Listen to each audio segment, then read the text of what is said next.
This is Greg Troutwine with Maritime Reporter TV, and we're very pleased to be joined again by Peter Sand, the Chief Analyst, Xeneta, to discuss recent trends in the container shipping market. Peter, a pleasure as always to see you. The last time that we spoke, you were succinct in saying that this market is a mess, with spot rates plunging in what traditionally is the busiest shipping season in the U.S. Has that picture changed in the last few weeks?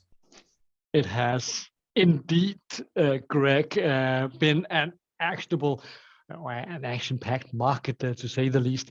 But has it changed from being a mess? Not really, I would say. But at least I think some of the drama that we have seen over the past 3 months or so is not evaporating, but at least calming to some extent. If you go into our platform, you can easily spot the difference between rates where they are now and where they were a month ago or 3 months ago. And there you can literally and easily see that rates have been dramatically down in the time span over what is normally the peak season, where you would expect things to heat up and where you would expect capacity to be tight. But as we all know, this COVID year have turned it all around, and it's definitely a topsy-turvy market right now, where spot rates are falling by the day.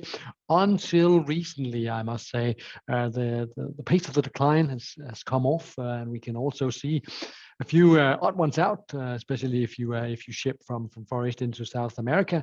You can also see spot rates climbing again, and that's again due to demand, but the overall picture still a mess. So, Peter, as you know, the supply and demand on the freight side is one thing, but capacity deployment and management by the carriers is another factor in the rate equation. Specifically, can you tell us what are carriers doing today to manage that capacity, and how has it or will it impact freight rates? I think at the face of it, it's easy to call out the carriers for acting too late and by cutting capacity by too little.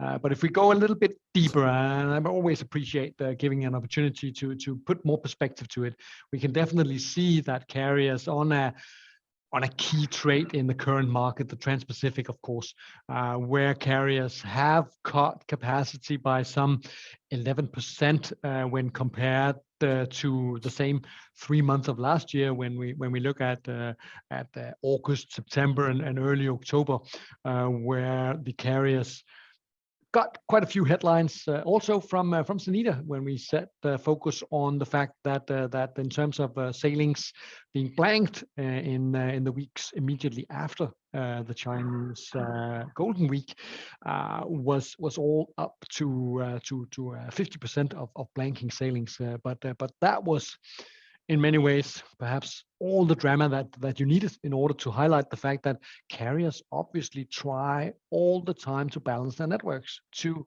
meet demand. And going into the peak season, we were all a little bit puzzled, especially on the US side of things, because despite the headwinds from inflation that fortunately seems to be calming down just a little bit in the most recent weeks and month, as some of the most dominant factors behind are coming down. At the face of that, American consumers kept on buying. So it's fair to assume that carriers were just betting a little bit too much on those consumers to stay greedy and get those goods in as fast as possible. But we can also now, in hindsight, clearly see that the spot rates down on the Pacific from earlier in the year, down 74%. It's of course also testament to the fact that consumers are shying back now. Carriers were having too much capacity on those trades, and they're now definitely finding new homes for those ships going into the South America, for instance, but also still finding employment on transatlantic, as that market seems to be holding up by the eyes of the carriers. Of course, the eyes of the shippers, it's a different one.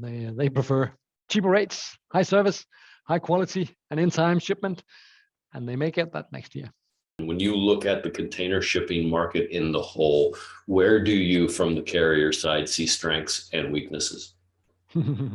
Well, I see a little bit of strength right now with the first container ship being demolished in more than 1.5 years now.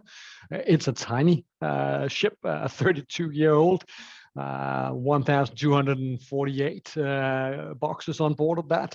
But that's the strength. Carriers have, to a certain degree, their own destiny in their hands. If they just get rid of a lot of, say, old skins out there, and realizing that it's not going to change the overarching issue with a lot of new ships being fed into the market in 23, in 24, in 25. But it may ease the pain if they get about, demolishing some of those ships that may also find it tricky to comply to the IMO regulations coming up. And well, next January 1st, 2023, you will know of the energy efficiency indices that to a certain extent, at least, will hit the inefficient part of the fleet.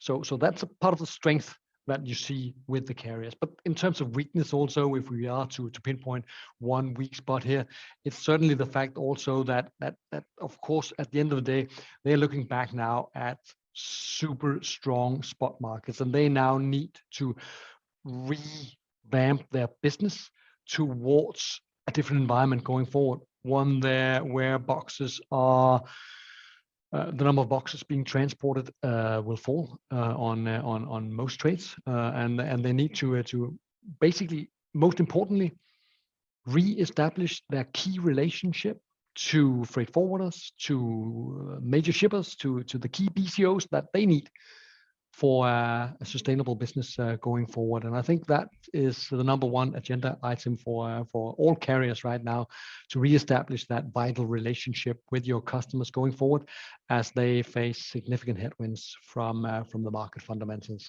heading into 2023 and 2024. Okay, well, Peter, again, always interesting, ever changing, which is why we appreciate catching up with you to get a little perspective. Look forward to talking to you in a few weeks. Thanks for having me, Greg. See you soon. All right.